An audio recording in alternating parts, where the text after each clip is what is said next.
vous toutes et nous voilà de retour pour une nouvelle vitamine du cœur. Je suis Audrey Mac du ministère Gotel et je suis ravie que vous ayez choisi de me rejoindre pour cette nouvelle capsule. Alors, je vais vous demander de lever les yeux. Pourquoi?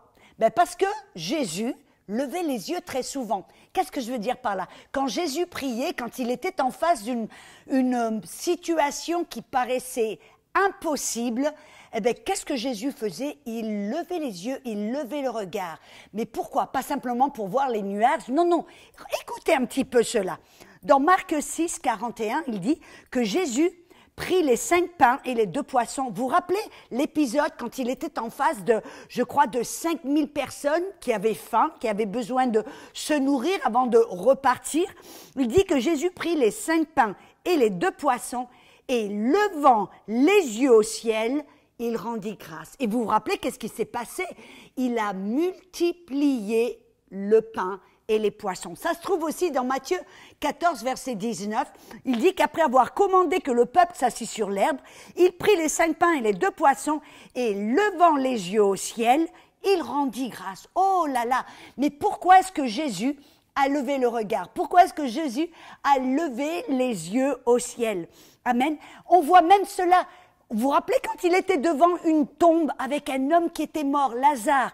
En Jean 11, 41, ça nous dit que Jésus a levé les yeux et il a parlé, il a dit « Père, je te remercie que tu m'as déjà entendu ».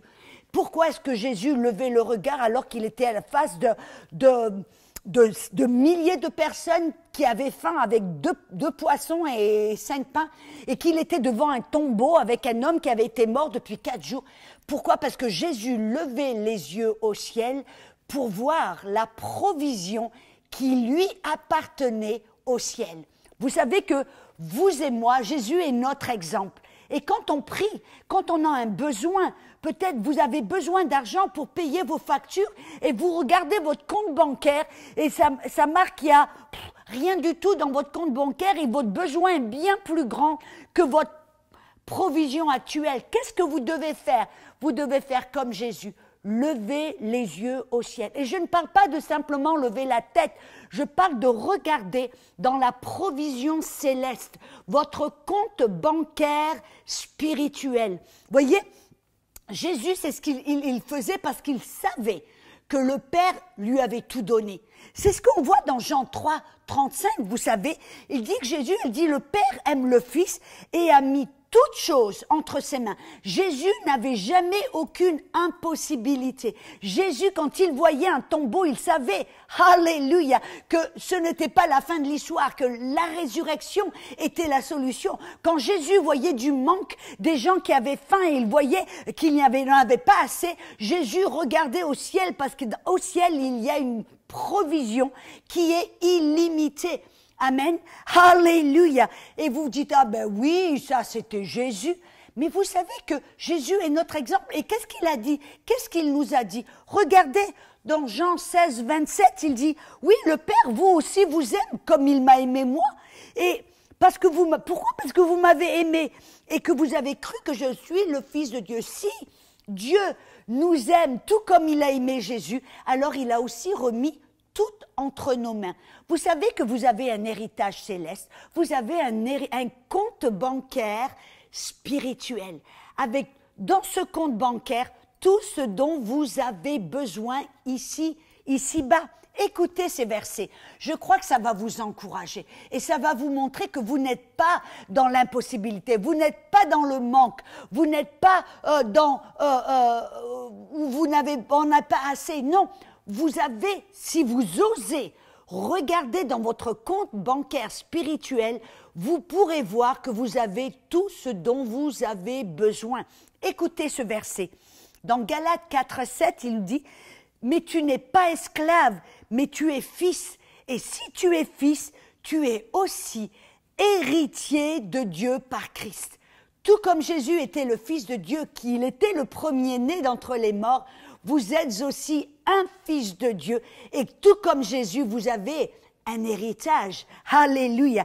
Dans Éphésiens chapitre 1, verset 3 et verset 11, il dit « Béni soit Dieu, le Père de notre Seigneur Jésus-Christ, qui nous a bénis de toutes sortes de bénédictions spirituelles dans les lieux célestes par Christ. » Et dans le verset 11, il dit « Par lui, nous sommes aussi devenus héritiers. » Vous avez un héritage. Et votre héritage, il n'est pas là quand vous allez aller au ciel. Vous n'en aurez pas besoin au ciel, car au ciel, les rues sont en or, les murs sont en pierre précieuse, les portes sont une grande perle. Vous n'en aurez pas besoin. C'est ici que vous devez puiser dans votre héritage spirituel. Et j'aime bien dans 1 Pierre, chapitre 1, versets 3 et 4. Écoutez bien ce verset. Il dit « Béni soit le Dieu et Père de notre Seigneur Jésus-Christ, qui, selon sa grande miséricorde, il nous a fait renaître pour un héritage incorruptible, sans tache, inaltérable et réservé dans les cieux pour nous. » Et vous savez, quand on parle des cieux, on ne parle pas simplement là où il y a le trône de Dieu. On parle du monde spirituel. Nous sommes esprits, tout d'abord, et notre citoyenneté est dans les cieux, dans le monde spirituel. Et dans le monde spirituel, vous êtes héritier, vous avez un compte bancaire dans lequel vous pouvez puiser. Comment? Par la foi. Et pour pouvoir puiser dans ce compte bancaire spirituel, vous devez, tout comme Jésus, quand vous avez un besoin, arrêtez de regarder le besoin face à face et de regarder votre compte bancaire qui est vide.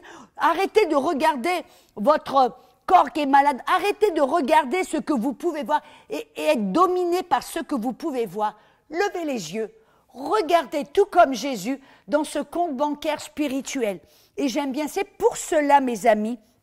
Vous savez, il y avait vous vous rappelez la parabole de Jésus et du fils prodige?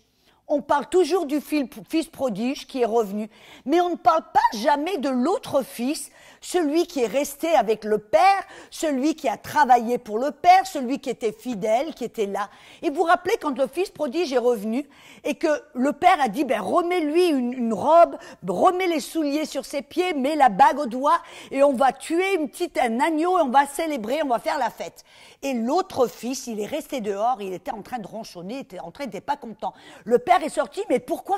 Mais rentre, viens t'amuser avec nous, viens te réjouir avec nous, car ton frère est revenu. Et le fils a dit, moi je t'ai servi toutes ces années, moi j'étais fidèle, tu ne m'as jamais donné un agneau pour me réjouir avec mes amis. Et le Père a dit, mais mon fils, tout ce que j'ai est déjà à toi, tu aurais pu aller te servir, prendre un agneau, le tuer et te réjouir avec tes amis. Vous savez, beaucoup de chrétiens aujourd'hui sont comme ce fils.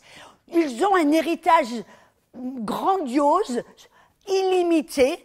Ils ont un compte bancaire spirituel où tout ce dont ils ont besoin est à leur disposition, mais ils restent les yeux cloués en bas. Ils ne regardent jamais ce que Dieu nous a donné. Et je vous dis, mes amis, ne soyez pas comme ce fils vous êtes fidèle, vous aimez Dieu, mais vous ne connaissez pas votre compte bancaire spirituel, ce que Dieu a mis à votre disposition, car il est un Père et il est un bon Père. C'est pour cela, mes amis, que l'apôtre Paul, vous savez, dans Éphésiens 1, il n'a pas prié que les chrétiens à Éphèse aient plus de puissance, plus de bénédiction, plus de pouvoir et de puissance. Non, il n'a pas prié. Vous savez qu'est-ce qu'il a prié? L'apôtre Pierre a prié que leurs yeux soient ouverts pour qu'ils puissent voir quelle est la puissance de l'appel, de l'héritage qu'ils ont dans les saints et de la puissance qui est en eux. Je veux prier aujourd'hui pour vous, que les yeux de votre cœur soient ouverts et illuminés, que vous ayez une révélation de cet héritage spirituel qui est le vôtre, ces bénédictions qui font partie de cet héritage qui vous appartiennent, que vous puissiez les voir, osez lever les yeux dans votre compte bancaire spirituel et dire « Merci Seigneur, j'en ai besoin maintenant, alors je reçois au nom de Jésus. » Oh, en Dieu, rien n'est impossible. En Dieu, tous vos besoins sont déjà pourvus. Alors, levez les yeux, Osez lever les yeux.